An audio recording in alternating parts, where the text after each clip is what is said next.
name is AeJay Mitchell. I am an equity actor from Shreveport, Louisiana, and I am excited to be making my debut here at the stage.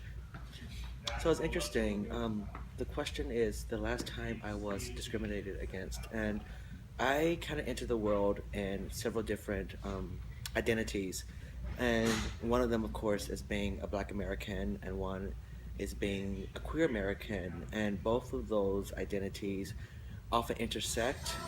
Most recently, I was entering a conversation in regards to cultural appropriation, and a gentleman who I grew up with decided to explain to me how there was no need to um, call out cultural appropriation because one, culture is something that continues to develop as the years go, and that because we are not direct descendants of slavery, that I have no real claim as to what came from Africa or what came from Black community. Now, Blackness is a part of American culture, is what I was told. And the reason why this is discriminatory because it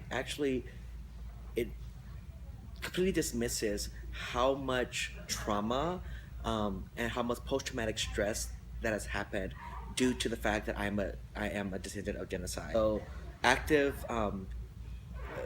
rewriting of history to remove African and Black accomplishment from the narrative of Americanism or patriotism or American identity or what was created in America is an active form of discrimination. And for someone who is a white male to tell me that I actually have no claims and an ownership of the culture that is mine further digs into the reason why this play is so important and the reason why. When is the last time I discriminated against someone else? I believe that I work my best to be an ally to all communities. However, that being said, I still deal with my own privilege. Even though I am a Black queer man, that I still have my own privileges, and those are often come to light when I'm in certain moments. I'm often silent in moments that I should be more actively vocal about. I was most recently told and called out for is the whole Nate Parker incident and Birth of a Nation and dealing with kind of rape culture and whether or not I should support his film. And there were women saying this man is an active part of rape culture, and there's me as a Black man saying, well, actually he's being attacked for being a Black man, and it has nothing to do with rape culture. And I actually have to be, I have a lot of feminist friends and a lot of friends who are Black feminists and queer feminists, and they really had to sit me down and tell me, actually, what you're doing is you're supporting a very masculine and hyper masculine narrative, and you're not really actively listening to the problems within the argument against being a supporter of the film Birth of a Nation and against Nate Parker himself. And so oftentimes when I am discriminatory, I am coming from a place of my own privilege and my own ignorance and presenting a point which is then having to be called out by people who are actually identify with the struggle that I'm trying to comment on. So I think often if I'm in the role of an ally, then I'm still learning to be quiet and to listen before I have an opinion, because often my opinion is from a place of privilege and therefore discriminatory.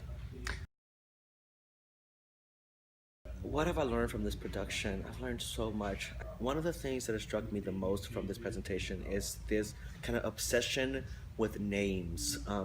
My character, I play actor 4 in the play, and actor 4 has a triggering point, and that triggering point is often dealing with the fact that there is this need for people, in order for them to accept the identity of or the reality of genocide, there's this need for them to have the names. Like, where's the actual physical evidence? Where's the names? And what I learned from this project is why it is so important that within the current movement, Black Lives Matter movement, that we have these hashtags that say his name, say her name, and that we're actively telling people to say the names of those that are lost, because it reminds us that they are only but one in many that actually were lost. And by naming it, we actually do have this physical evidence that is being called for, but it also helps us remember that that's not the only names that are there. All the nameless queer people, all the nameless black bodies, female bodies, trans bodies that have been left in the street that are nameless, they have so much validity, and their lives matter so much, and yet by having these hashtags of say their name, we're putting a face to this to the genocide that happens every day in society.